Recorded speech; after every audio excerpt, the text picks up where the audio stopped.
The wall clock in Trauma Bay 4 was 3 minutes fast. It was a small mechanical error, but for Kavya Kyle, it was a distraction she couldn't ignore. She stood by the sink, scrubbing her hands for the 3rd time in an hour. The water was lukewarm. The soap smelled of industrial lemon and bleach. She dried her fingers with a paper towel, moving slowly, deliberately, keeping her back to the main hallway. The emergency room was over capacity.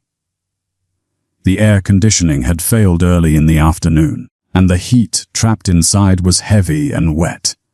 40 people waited in plastic chairs that were bolted to the floor. They were tired. They were loud.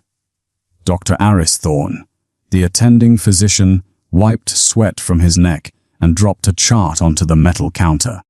He looked at Kavya with a mixture of fatigue and irritation. He told her to stop cleaning and check the vitals in Bay 2. He didn't wait for an answer before turning away. Kavya didn't argue. She dropped the paper towel into the bin. She kept her head down, her posture slumped just enough to look like the exhaustion of a rookie nurse who was in over her head. She walked toward Bay 2, her shoes silent on the linoleum. She knew exactly where the service exit was. She knew the shift change for the security guard was in 10 minutes. She didn't look at these things, but she was aware of them. It was a habit she was trying to break. A loud crash came from the main entrance. It wasn't the usual sound of the automatic doors sliding open. It was the sound of glass shattering under heavy impact. The noise in the waiting room cut off. Heads turned. A man stepped through the ruined doorway. He was massive, his frame filling the gap where the glass had been. He wore a heavy canvas coat that was buttoned to the chin despite the heat. He didn't look around. He didn't scan the room. He moved with a strange, forward-leaning momentum, like a heavy vehicle that had lost its brakes. Miller, the night security guard, stepped into the aisle. He held up a hand. He started to say something about the metal detector. The man didn't stop. He extended one arm and shoved Miller aside. It wasn't a fight. It was a simple transfer of force. Miller stumbled back, his boots losing traction, and hit the triage desk hard. The room didn't scream immediately. There was a frozen moment where nobody understood the scale of the threat. The man kept walking. He wasn't running, but his stride was long, eating up the distance to the nurse's station. His eyes were fixed on something behind the desk. Dr. Thorne stood in the center of the aisle. He froze. He held a clipboard in front of his chest, as if it could stop a physical assault. The intruder turned his head. He saw Thorne. He changed direction. Kavya watched from the edge of Bay 2. She saw the shift in the man's weight. She saw the way his right hand stayed near his waist, hidden by the coat. She looked at the service exit. It was clear. She could walk out. She could let security handle it. If she intervened, the person she was trying to be would disappear. The anonymity she had built for 6 months would be gone. Thorne took a step back, hitting the wall. The man raised a fist. Kavya stepped away from the curtain. She didn't run. She walked into the open space between the doctor and the intruder. She didn't raise her hands. She stood with her feet shoulder-width apart, her weight balanced. She spoke clearly, her voice cutting through the rising panic without shouting. "You need to stop right there." The man halted. The sudden obstruction seemed to confuse him. He looked down at the woman in the blue scrubs who was blocking his path. He breathed heavily, a wet, rattling sound. Then he lunged. The collision should have broken bones. The man had 100 pounds on her and momentum on his side. He swung a heavy arm, a clumsy, sweeping blow meant to clear the space between them. Kavya didn't block it. She didn't retreat. She stepped inside the arc of his swing, moving into the danger rather than away from it. It was a counter-intuitive motion, something learned in rooms without windows, not in nursing school. Her left hand caught the heavy canvas of his coat near the elbow. Her right hand pressed flat against his chest. She didn't push. She simply guided his weight where it was already going. She dropped her center of gravity and turned her hips. The man stumbled. His boots squeaked on the polished floor as his balance failed. He went down hard, face first, the air leaving his lungs in a sharp grunt. Before he could scramble up, Kavya was on him. She placed one knee on his shoulder blade and applied pressure to the back of his neck with her forearm. It wasn't a struggle. It was a secure hold, applied with the mechanical precision of a carpenter driving a nail. The waiting room went dead silent. The only sound was the hum of the vending machine and the heavy breathing of the man pinned to the floor. Kavya held him there for 3 seconds. In those 3 seconds, she realized what she had done. She felt the eyes of 40 people on her back. She felt Dr. Thorne staring at her hands. The rookie nurse who struggled with IV lines had just neutralized a threat that terrified the security guard. She pulled her hand back as if the man's coat were hot. She stood up, smoothing her scrubs, trying to shrink back into the role she had just shattered. "He slipped," she said. Her voice was flat. He lost his footing. Nobody spoke. Dr. Thorne lowered his clipboard slowly. He looked at the giant man groaning on the floor, then at Kavya. His expression wasn't grateful. It was calculating. He had been an army medic 20 years ago. He knew the difference between a slip and a takedown. "Get a gurney," Thorne said quietly. He didn't take his eyes off her. Miller, the guard, scrambled up from the triage desk, rubbing his hip. He looked at Kavya with a mix of fear and confusion, then rushed to help 2 orderlies lift the man onto a stretcher. The giant wasn't fighting anymore. He was limp, his eyes rolling back in his head. Kavya stepped back against the wall. She needed to leave. She needed to clock out, walk to her car, and drive until the state lines changed. But she couldn't move. Her feet felt heavy. They stripped the canvas coat off the man to check for injuries.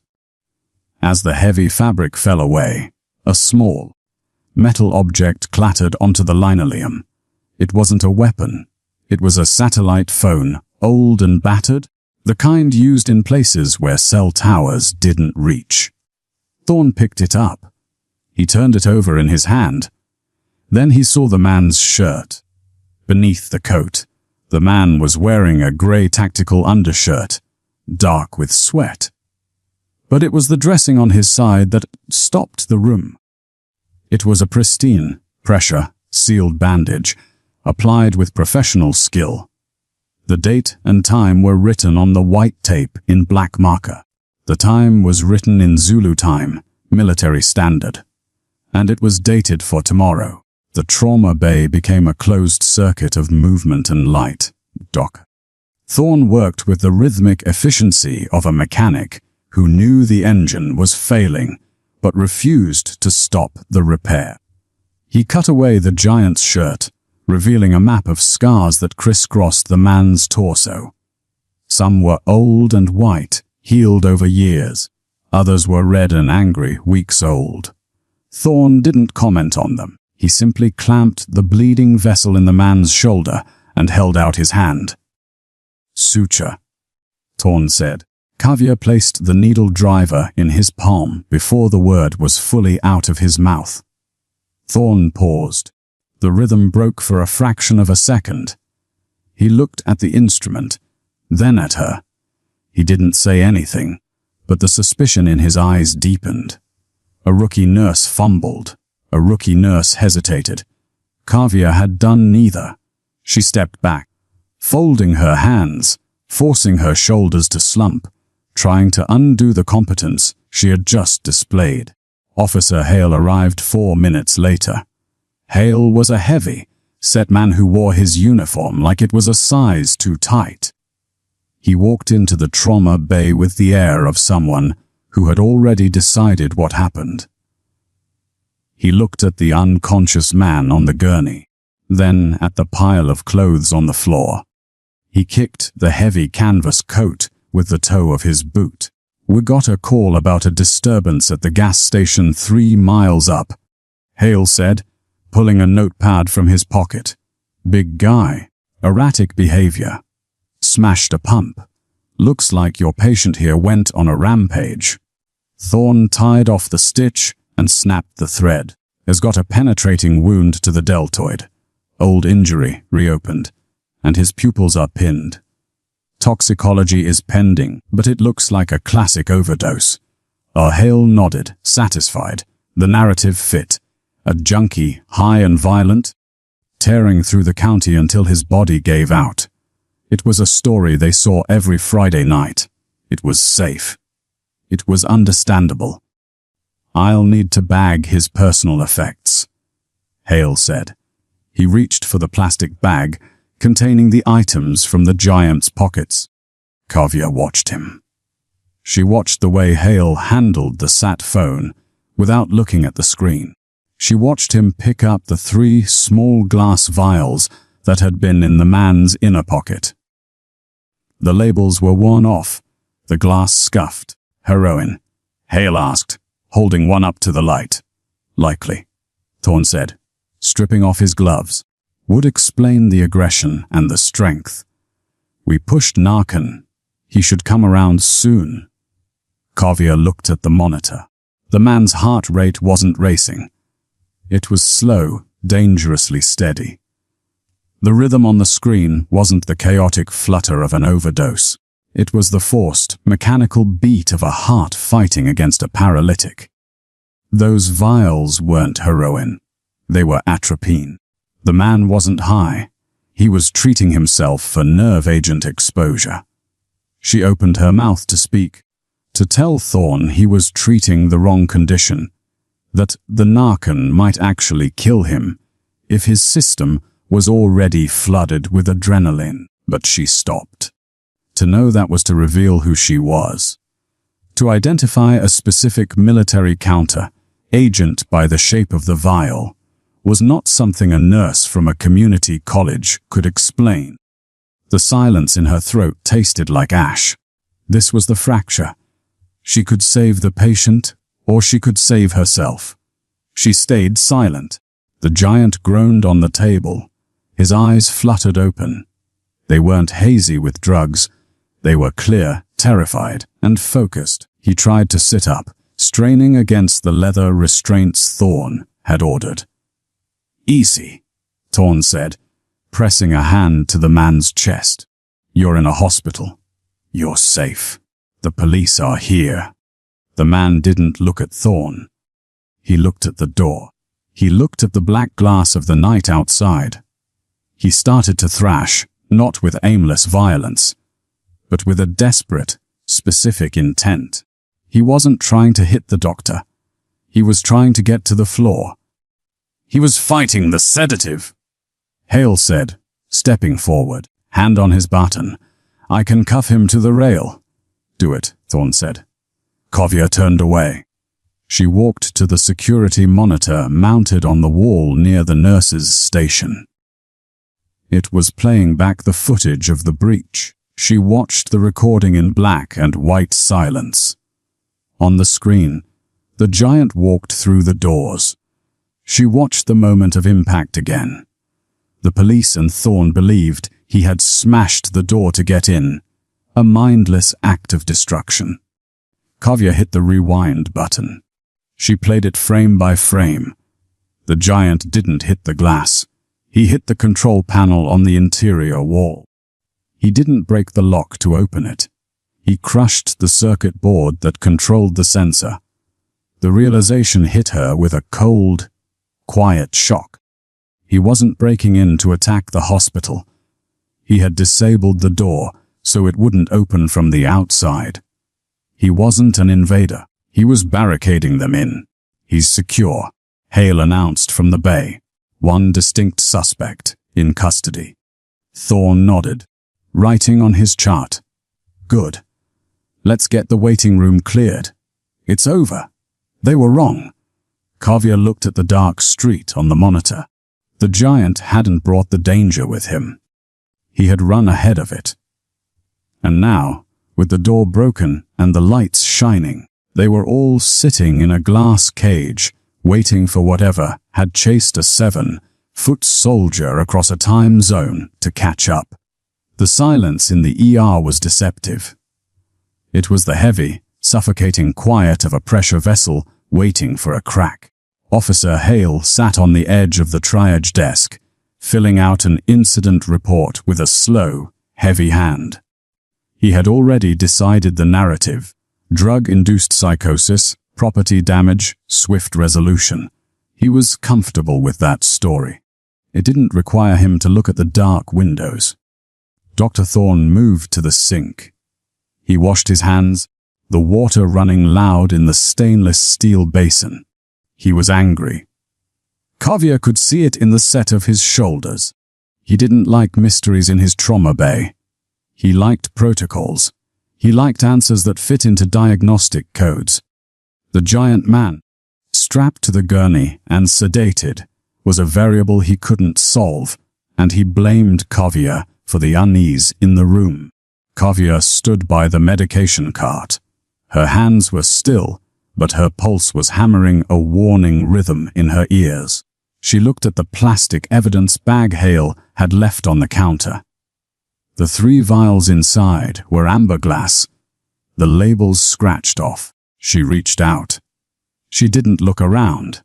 She palmed one of the vials, sliding it out of the bag with a magician's dexterity. She turned her back to the room and held it up to the light.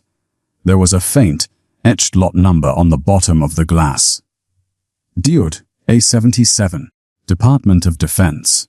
Atropine sulfate, high concentration. The giant hadn't been shooting heroin. He had been loading his system against a nerve agent. A low, mechanical hum started in the ceiling. The lights flickered once, then steadied. It wasn't a power surge, it was the backup generator kicking in. Power bump. Hale said, not looking up. "Grid's been spotty all summer." Kavya looked at the monitor above the nurse's station. The main power feed hadn't failed. It had been cut. The phone line indicator on the wall turned from green to dead red. The internet connection icon on the triage computer vanished. It wasn't a brownout. It was an isolation protocol. Someone had just severed the hospital's connection to the outside world. On the gurney, the giant arched his back. The leather restraints creaked under the sudden, violent tension of his muscles.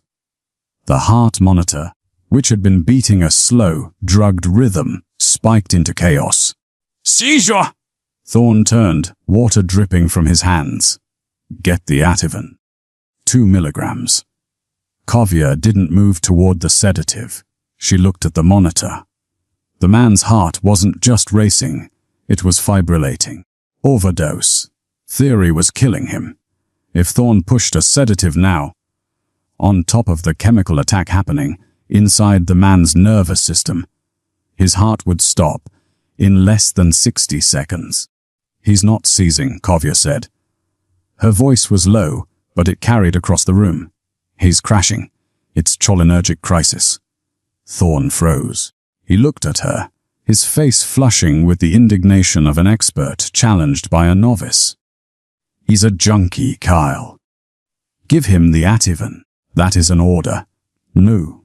The word hung in the air, absolute and terrifying. In 6 months, Kavya hadn't spoken a single word of defiance. She had been the shadow, the helper, the invisible woman. Now, she was standing between the doctor and his patient, and the shadow was gone. Hale stood up. "Nurse, step away from the cart. You're interfering with a medical procedure." Kavya didn't look at Hale. She looked at the giant's face. His lips were turning blue. The oxygen wasn't getting to his brain. She had a choice. She could step back. She could let Thorn drive the syringe of Ativan into the man's IV port. The man would die. The autopsy would call it a drug interaction. Kavya would keep her job, her cover, and her safety. No one would ever know she could have stopped it. Or she could act. And in acting, she would burn the life she had built to the ground. She reached into her pocket. She pulled out the vial of atropine she had stolen from the evidence bag. She snapped the neck of the ampoule with a sharp crack that sounded like a pistol shot in the quiet room. "What are you doing?" Thorn stepped forward, his hand raised. Kavya didn't flinch. She drew the clear liquid into a syringe with a speed that was impossible for a rookie. No bubbles. No hesitation. She bypassed the IV port. She went straight for the man's thigh, driving the needle through the scrub pants into the muscle. "That's evidence!" Hale shouted, reaching for her arm.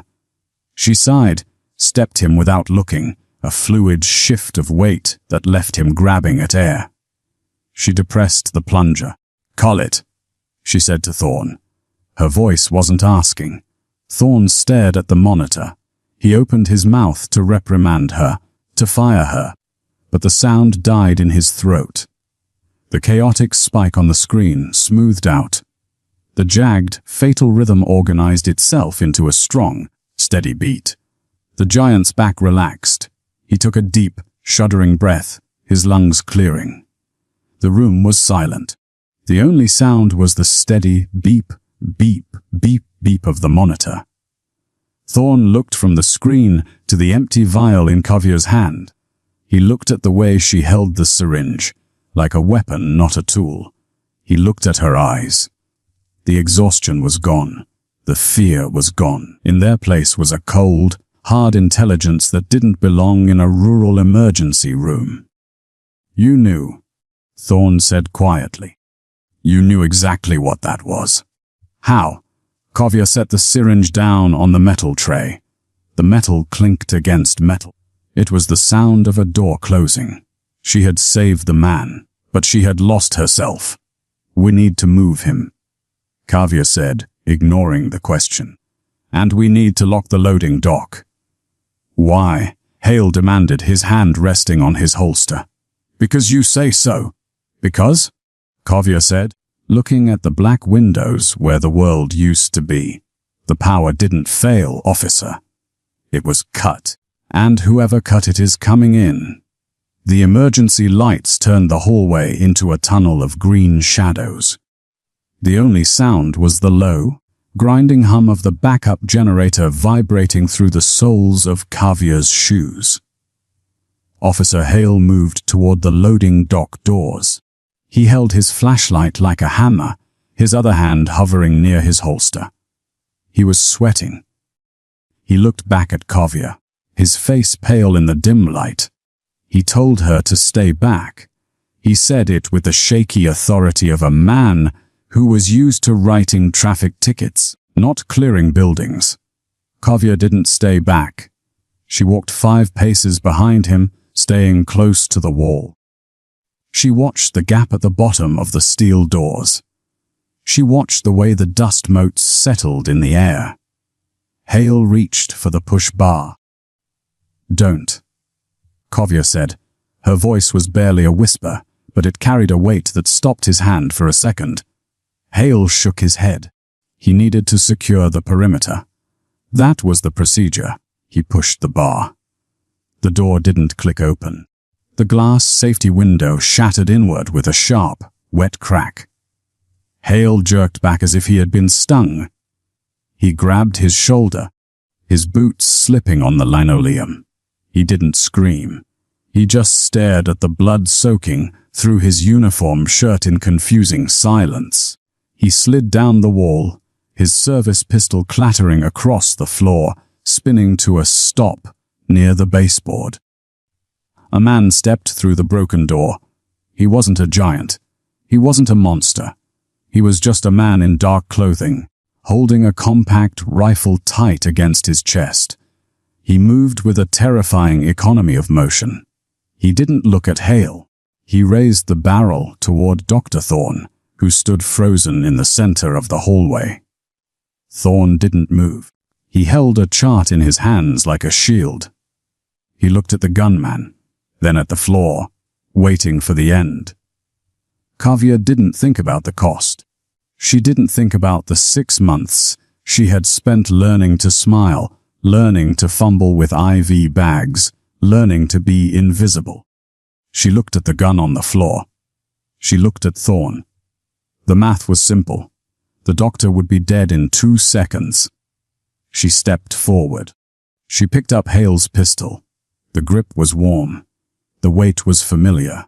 It felt like a part of her body she had amputated a long time ago had suddenly grown back. She didn't shout. She didn't warn the gunman. She didn't take a combat stance. She simply raised the weapon, exhaled a breath she had been holding for half a year, and pulled the trigger. The sound was deafening in the enclosed space.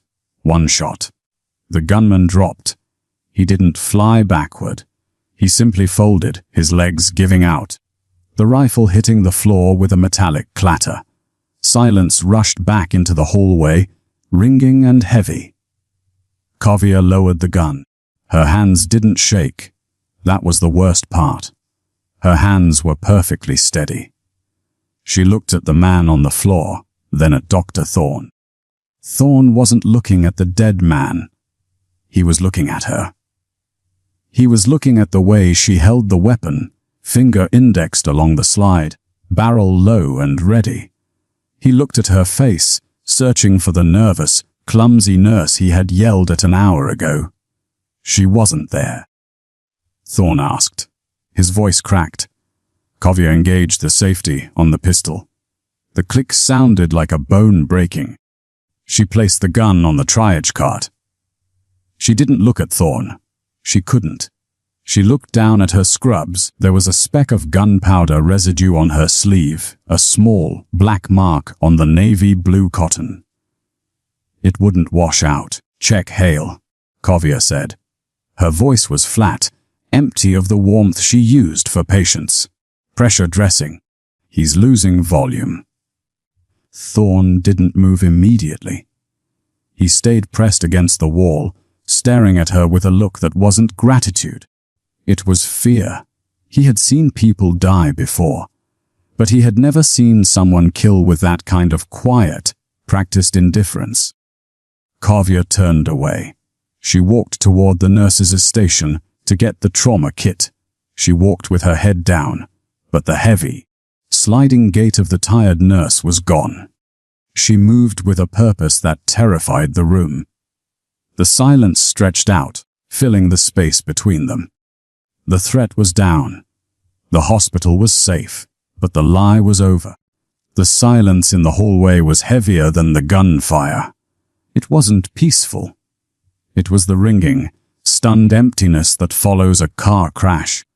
Dr. Thorne knelt beside Officer Hale. His hands, usually so precise with a scalpel, were fumbling with the pressure bandage.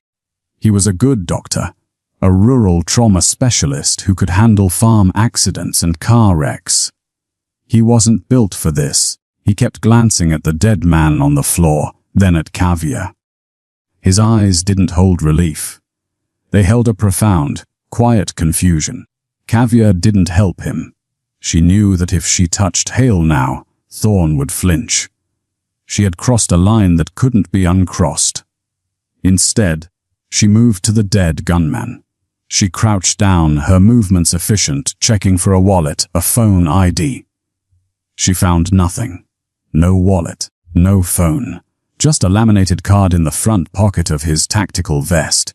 It had a QR code and a single blood type printed on it. Oh, negative. She stood up. The adrenaline was fading, leaving a cold, hollow ache in her chest. She looked at the security monitor on the wall. The screen showed the parking lot. Blue lights were flashing in the distance, silent and strobing against the trees. The county sheriff, state troopers, the world was coming back. He's stable, Thorne said. His voice was rough. He stood up, wiping his hands on his pants, leaving streaks of red. He didn't walk toward her. He stayed near the wall, keeping a subconscious distance. You need to clear the weapon, Thorne said.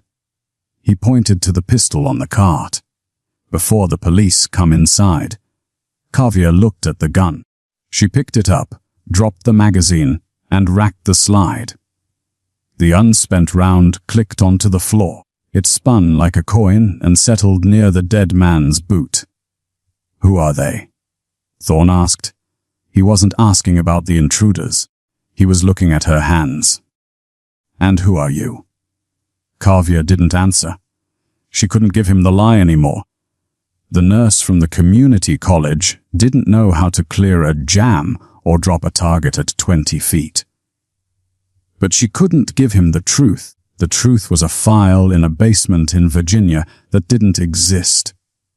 A noise came from the trauma bay. A low, raspy cough. The giant was awake. Kavya walked back into the main room. The man was sitting up on the edge of the gurney, the leather restraints hanging loose.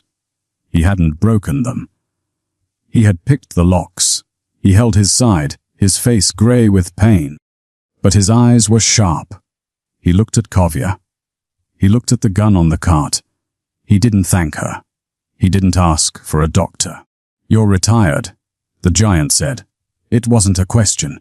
His voice was like grinding stones. I can tell by the way you stand.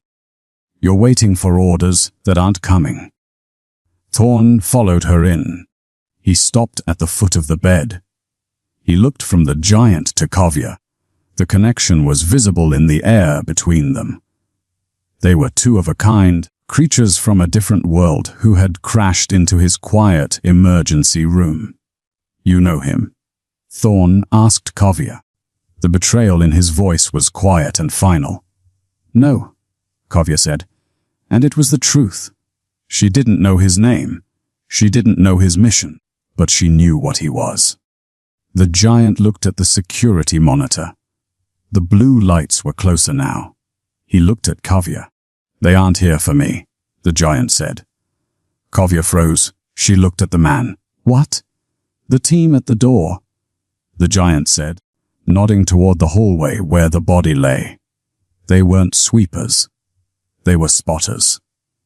They weren't trying to breach. They were trying to flush out a response. He looked at Kavya with a grim, tired sympathy. I didn't lead them here, he said. You did. They've been looking for the nurse who doesn't exist, and you just gave them a heat signature. The realization hit Kavya with the force of a physical blow. The breach. The noise? It wasn't an attack. It was a test. And she had passed it. She had reacted. She had revealed herself. Thorne stepped back. He looked at Kavya as if she were radioactive. The sirens were audible now, a rising wail coming up the drive. You have to go, Thorne said. He didn't say it to protect her. He said it because he wanted her out of his hospital. He wanted the danger to leave with her. Kavya looked at the name tag pinned to her scrubs, Carl. It was a fake name for a fake life. She unpinned it. Her fingers were cold. She placed the plastic tag on the metal counter. She had saved the patient. She had saved the doctor. But the price was everything she had. Don't tell them which way I went, she said. She didn't wait for an answer. She turned and walked toward the service exit, moving back into the dark, leaving the light and the safety to the people who could afford them. The service door clicked shut behind her. The heavy steel latch engaged with a finality that felt like the closing of a book. The air outside was thick and humid, smelling of rain and asphalt. Kavya took a breath. It was the first breath she had taken in 6 months that didn't feel borrowed. Inside the hospital, the chaos was just beginning. She could hear the shouts of the arriving deputies, the crackle of radios, the confusion of people trying to explain a war zone in a waiting room. She didn't run. Running attracted attention. She walked across the employee parking lot, her shoes crunching softly on the gravel. She moved between the rows of cars, keeping her head down, her shadow moving through shadows. She reached her car, a rusted sedan she had bought for cash 3 towns over. She didn't unlock it. She looked at it. The child seat in the back she had bought for a niece that didn't exist. The nursing manuals on the passenger seat. It was a good prop. It was a good life. She left the car. She couldn't take it. It was burned, just like the name tag on the counter. She walked toward the woods at the edge of the property. The trees were a dark wall against the night sky. The sirens were loud now, a cacophony of red and blue lights washing over the brick face of the emergency room. They were looking for a hero. They were looking for the woman who had dropped a gunman with a single shot. They would find only a terrified doctor and a giant who knew better than to speak. Kavya paused at the tree line. She looked back at the hospital one last time. Through the glass of the automatic doors, she could see Dr. Thorne. He was standing in the lobby, talking to a sheriff's deputy. He pointed to the hallway. Then he pointed to the exit. He hadn't lied. He had told them she was gone. She turned away. The darkness of the forest accepted her. She wasn't Kavya Kyle anymore. She wasn't a nurse. She was just a soldier who had broken cover to save a stranger. That night, she didn't lose a fight. She lost a life she had been trying to build. There are moments when doing the right thing does not feel heroic. It does not come with applause. It does not restore what you give up. Sometimes it simply removes the option of ever going back. We like to believe that courage rewards us, that integrity protects us, that sacrifice is noticed. But often it is quieter than that. It is a decision made in 2 seconds and paid for over years. Maybe you have faced a moment like that, a line you stepped across knowing you would never return to who you were before it. If this story stayed with you, not because of the gunfire, but because of the choice, then it meant something. Thank you for spending your time here. And if you believe stories about conscience matter, stay with us. There are more.